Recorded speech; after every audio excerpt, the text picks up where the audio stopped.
Apa pelajarannya? Dari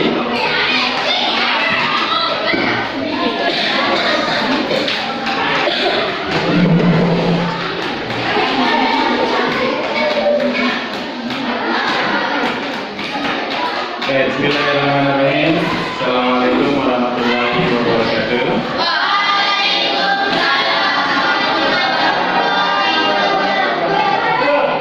Alhamdulillah.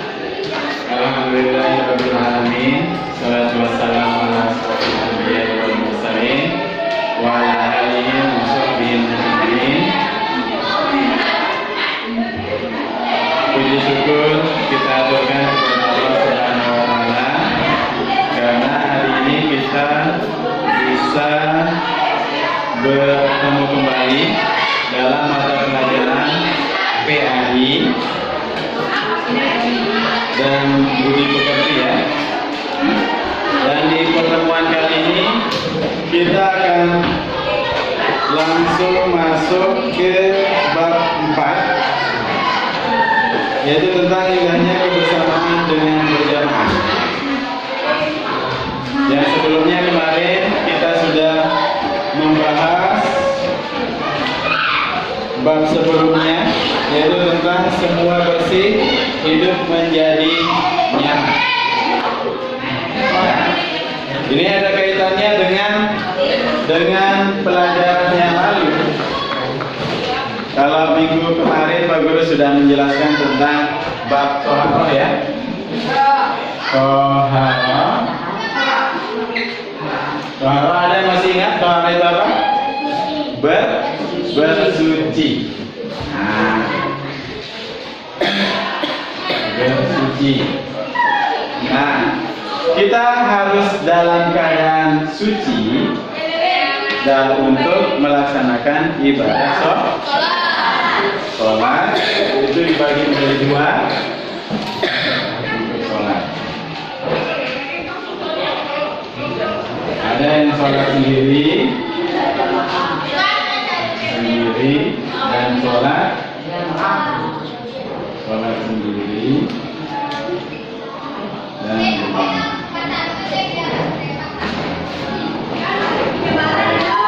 tapi sebelum Pak Guru mulai, Pak Guru harap kalian semua dalam keadaan sehat walafiat. Siapa yang sudah masuk temannya? Siapa? Berapa orang? 9 orang? 3 orang. Ada yang sudah masuk gara-gara maulid? 4 masuk. Ada yang masuk. Ada yang masuk? Ada yang sudah masuk gara-gara maulid? Tidak ada ya? Ya mudah-mudahan bagi yang sakit itu secepatnya diangkat penyakitnya oleh Allah Subhanahu wa taala dan segera ikut belajar bersama kita. Sebelum Pak Guru mulai, Pak Guru akan jelaskan dulu tujuan dari pembelajaran kita yang khususnya yang bab 4 ini. Nanti setelah kita belajar bab 4 ini, semuanya tanpa terkecuali akan paham bagaimana tata cara sholat wajib berjamaah. Kemudian selanjutnya nanti kita juga akan mencoba untuk mendemonstrasikan. Gimana?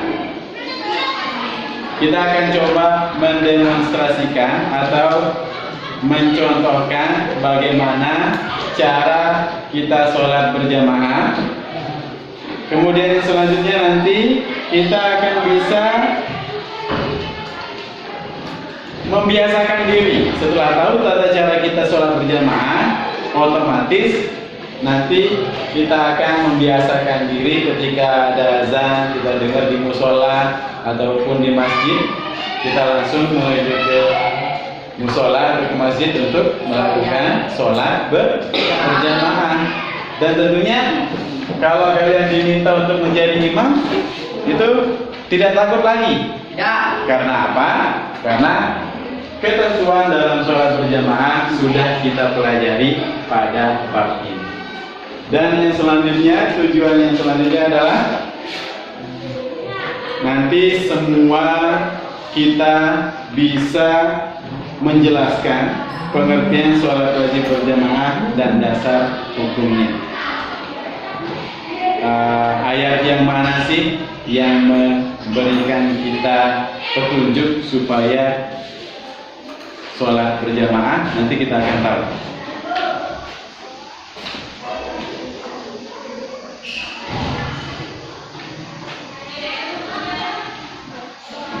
Jadi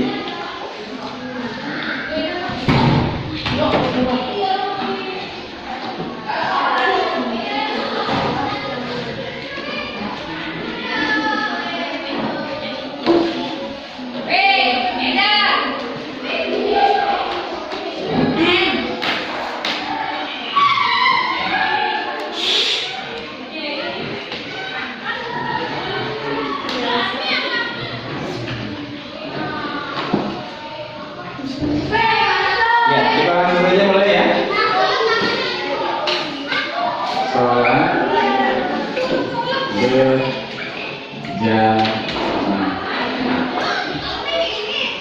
Apa hapus ini?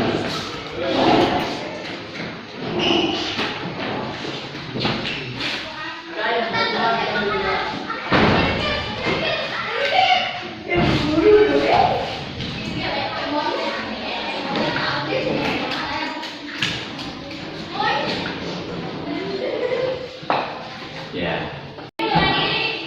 Sholat berjamaah. Siapa yang suka ke masjid untuk sholat berjamaah? Katanya. Oh, ini udah pernah sholat berjamaah di masjid? Enggak pernah. Udah pernah? Sholat berjamaah? Pernah? Siapa yang suka sholat berjamaah di musola? Angkatannya. Pak, tidak ada sholat itu. Darah musola masih jauh. Nah, dalam sholat kita akan lihat dulu pengertian sholat berjamaah ini. Sholat berjamaah adalah sholat bersama-sama. Ya, sholat yang kita lakukan bersama dengan catatan ada yang menjadi pemimpin, ada yang menjadi makmum. Pemimpin kalau dalam Islam itu namanya apa? Makmum kalau bahasa Indonesia apa? Nurut. Pengikut. Jadi sudah jelas sholat berjamaah ini ada imam dan ada makmum.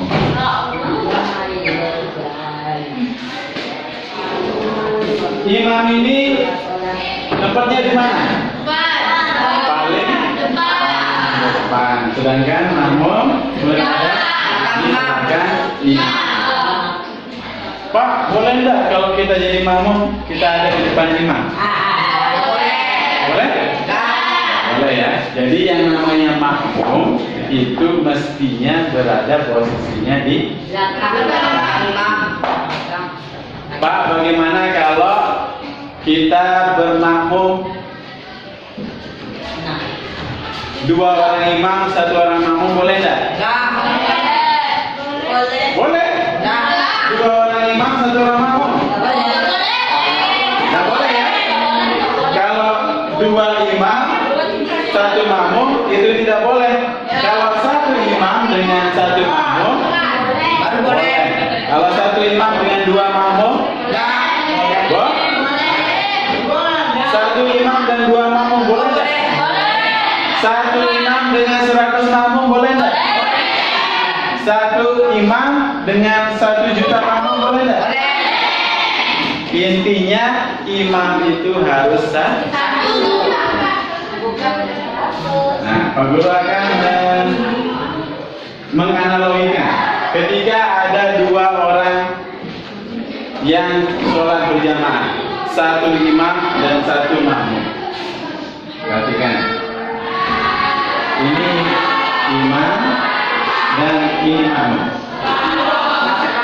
Kalau dua orang itu posisinya, kalau dia perempuan makmumnya beda dengan posisi makmum laki-laki.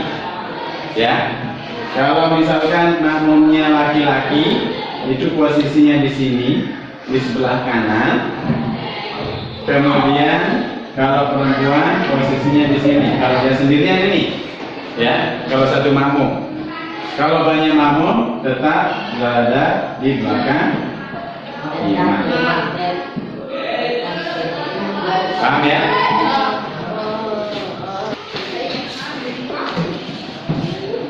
Sebelumnya ada pertanyaan? Sampai di sini ada pertanyaan? Tidak ada. Kalau rasa kalian sudah paham semuanya ya tentang sholat berjamaah. Coba lihat bukunya halaman 32.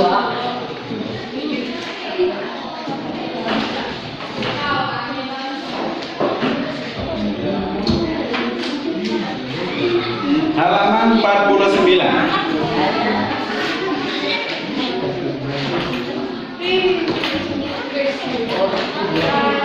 Di sana sebelum kita lanjutkan ke materi berikutnya, keutamaan sholat berjamaah dibandingkan dengan sholat sendirian. Hadis riwayat Bukhari dan Muslim yang bunyinya, An Ibni Umar qala Rasulullah sallallahu alaihi wasallam.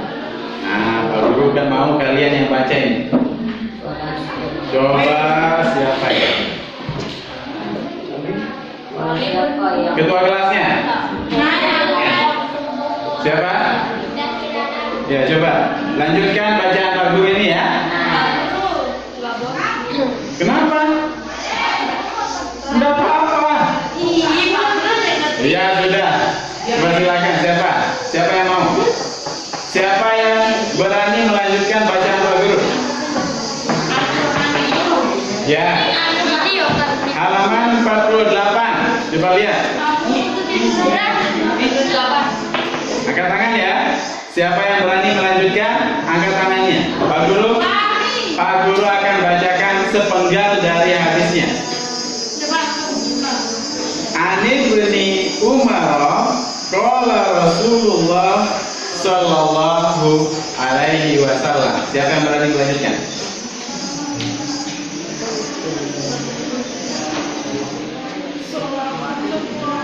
Nggak ada?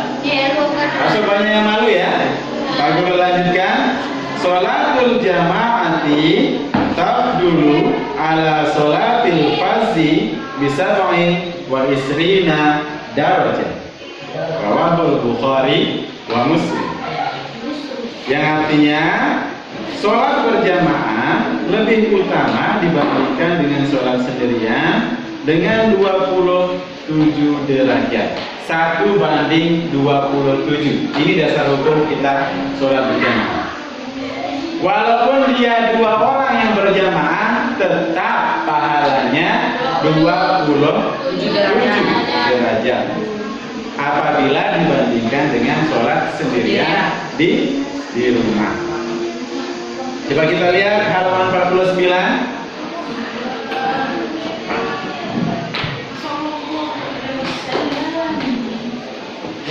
Syarat sah sholat berjamaah. Yang pertama, seperti yang Pak Guru jelaskan tadi, harus ada imam.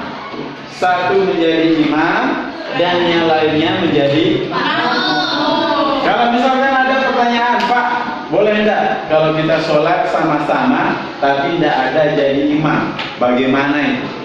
Boleh. Boleh sama-sama mulai dengan niat masing-masing. Sholli fardhu sholli al-barakati al-bidati ada alillahi ta'ala. Sama-sama tanpa ada imam. Itu artinya dia sholat sendirian. Tetap Ya, kecuali kalau misalkan ada yang menjadi imam dan ada yang menjadi makmum. Kemudian sholat dikerjakan dalam satu majelis, satu tempat maksudnya. Tempat yang dimana? Ya, satu tempat, walaupun tempat itu dia bisa menampung 100, 1000, 10.000, 100.000 orang juga boleh, asalkan dia tempatnya itu dalam satu tempat.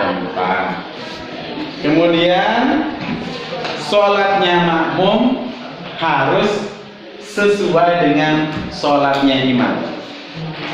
Tidak boleh makmumnya mendahului imam. Imamnya mau ruku, Allahu Akbar, kemudian makmumnya langsung duluan sujud. Boleh tidak? Tidak boleh. Ya, nanti bisa-bisa hukum sholat berjamaahnya yang menjadi makmum itu batal karena tidak sesuai dengan sholatnya imam.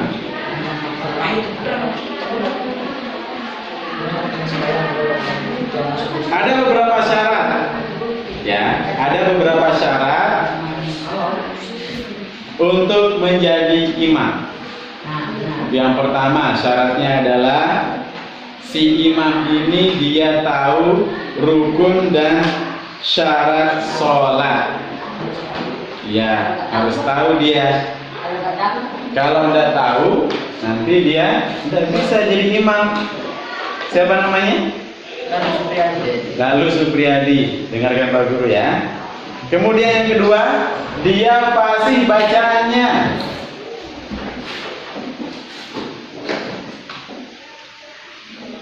Denara portal, kemudian denara cako. Cakep dari itu.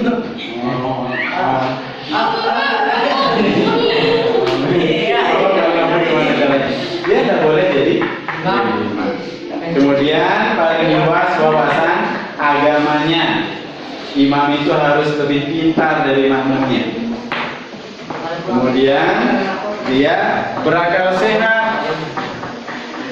Berakal sehat di sini maksudnya adalah dia waras. Dia tidak mabuk. Maksudnya mabuk di sini mungkin dia baru pulang dari perjalanan jauh, kemudian mabuk di laut atau mabuk di pesawat. Nanti dikhawatirkan bacaannya salah, bacaan sholatnya. Jadi salah satu syaratnya adalah berakal sehat. Yang kedua, yang selanjutnya dia harus balik, sudah memasuki akil balik. Pak Guru rasa kalian sudah balik semuanya? Ada yang belum. Ada yang belum balik di sini? Ada. Yang belum balik belum boleh menjadi imam, apalagi dia mengimami orang yang sudah dewasa.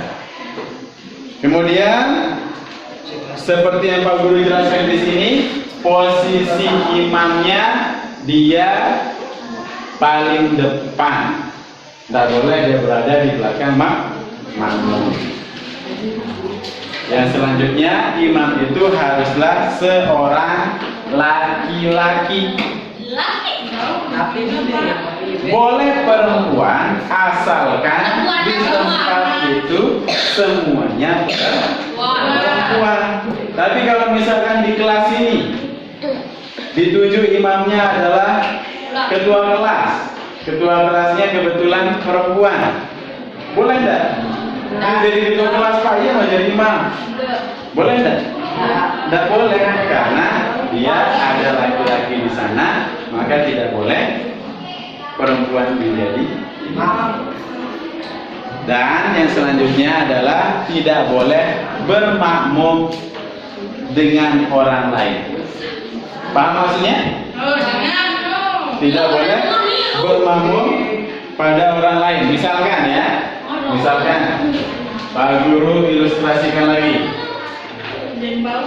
Di sebuah tempat orang sholat sendirian. Kemudian Supriyadi datang. Ini orang sholat duluan. Ini kan dia sholat sendirian awalnya.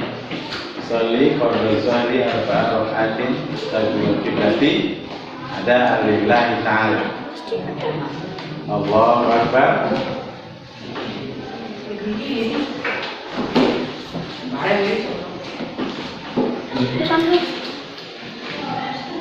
Iya, bolong.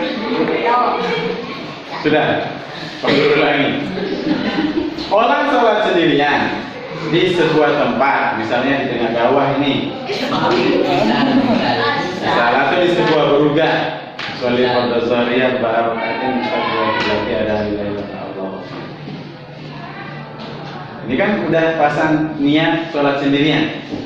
Tiba-tiba Didi berhenti ya, Supriyadi. Didi datang, berjemaah ke jalan. Caranya bagaimana?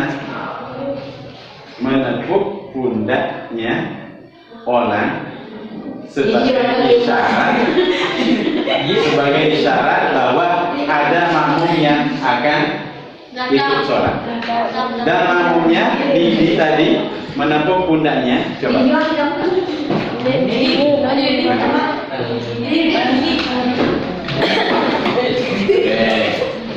Ya, ke sana. Coba sekarang ini yang lebih real ya. Coba Didi. Dedi atau Didi? Dedi. Coba Dedi. Niat sholat sendirian zuhur. Bismillah. Bismillahirrahmanirrahim. Sana suaranya. Sholli fardhu zuhri arba'a raka'atin mustaqbilal qiblati ada lillahi ta'ala. Allahu Akbar. Setelah mulai Supriyadi dapat. Iya. Sorry. Ini akan datang. Ada imam dan sana suara. Coba.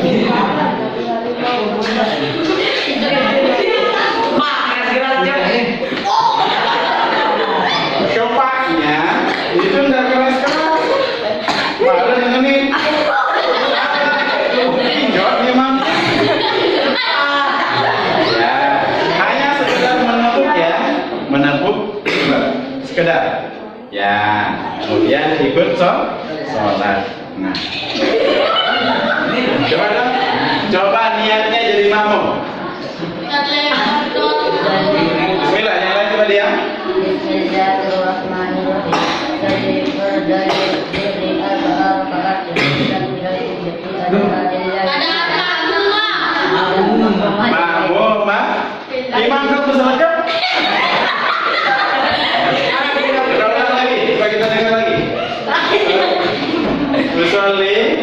Sholli fardhu zuhri arba'a raka'atin mustaqbilal qiblati ada lillahi ta'ala. Makmum lillahi ta'ala. Allah. Allahu Akbar. Nah, yang dimaksud dengan tidak sedang berimam dengan imam yang jadi makmum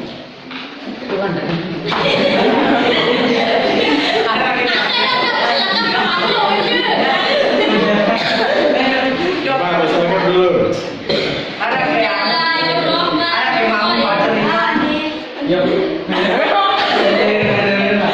Tidak sedang bermakmum, tidak sedang berimam yang sedang bermakmum. Coba dengar. Coba Oi tiba-tiba datang, maju. Ya. Coba sedang sholat itu. Tiba-tiba Oi datang, berimam lagi dengan Supriyadi. Ayo, coba.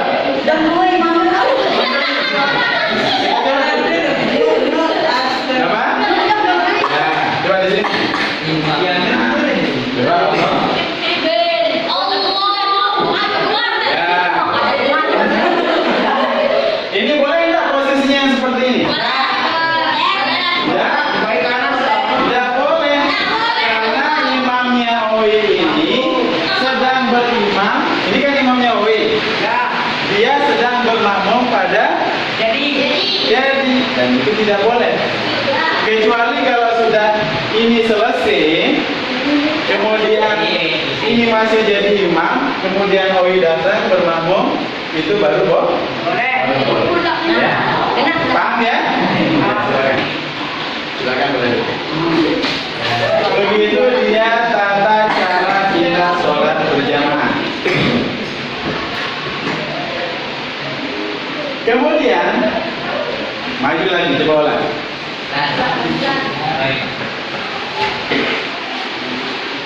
Kemudian satu. Ini saya kan? Nih. Didi. Ya. Olah jadi imam.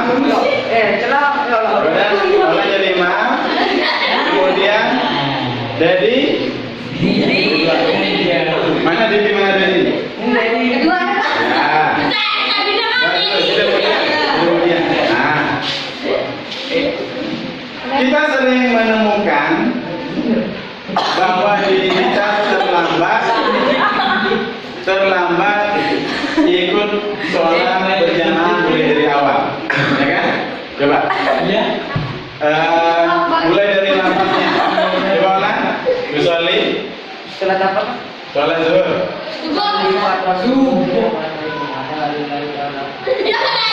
Ya jadi imam ulang. Jadi imam.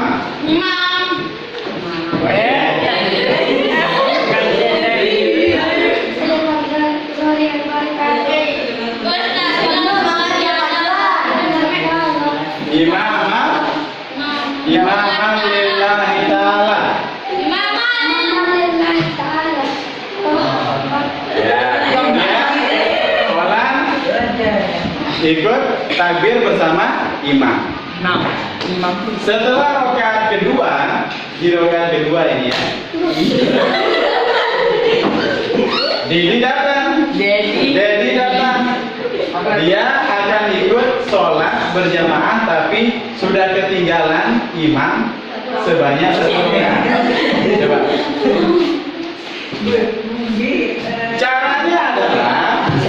Caranya si Dedi tidak apa istilahnya ya? Dia nara juru jelas. Saya ketinggalan satu rakaat. Saya akan duluan satu rakaat sampai ya dapat rakaat kedua, kemudian mengikuti rakaatnya imam. Tidak boleh.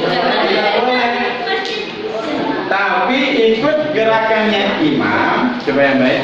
Ya, ikut gerakannya imam langsung. Nanti setelah salam coba duduk semuanya. Duduk, nah, ayo. Bagaimana tahiyat? Coba tahiyat. Imam salam. Coba salam.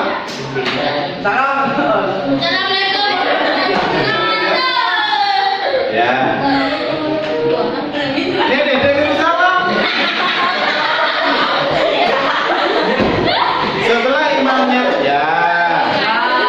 Baru dia berdiri mengganti rakaat yang sudah ketinggalan. Paham ya?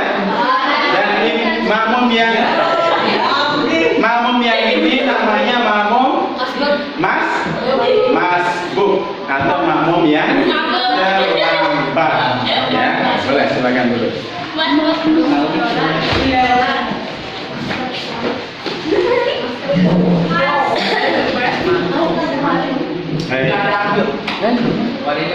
Sampai di sini ada pertanyaan?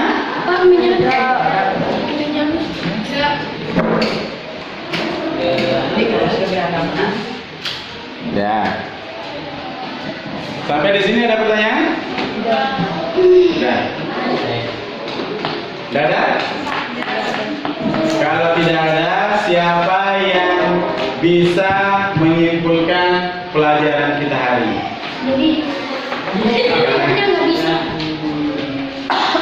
Ada yang berani menyimpulkan?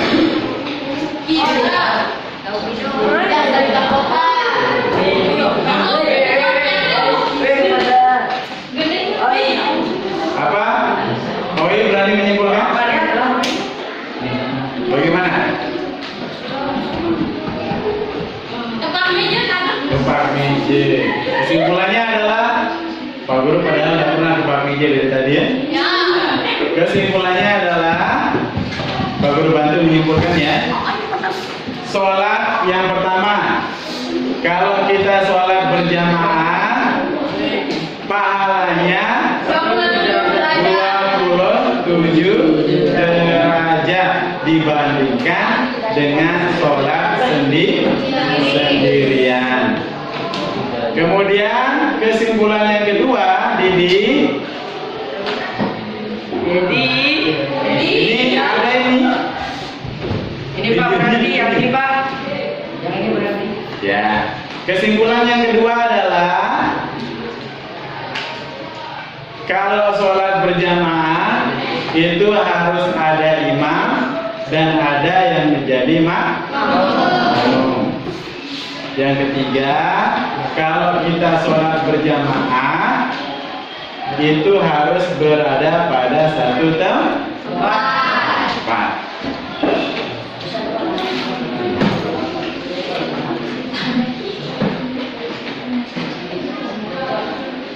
Baik. Ada pertanyaan? Tidak ada? Kalau tidak ada, itu dia pertemuan kita kali ini. Ini pertemuan yang pertama ya. Mudah-mudahan semuanya paham dan besok di pertemuan yang kedua kita akan mempelajari tentang syarat sah menjadi imam dan syarat sah menjadi atau syarat sah kita melakukan sholat berjamaah. Itu dia. Hari ini kita sudah mempelajari tentang tata cara kita sholat jamaah.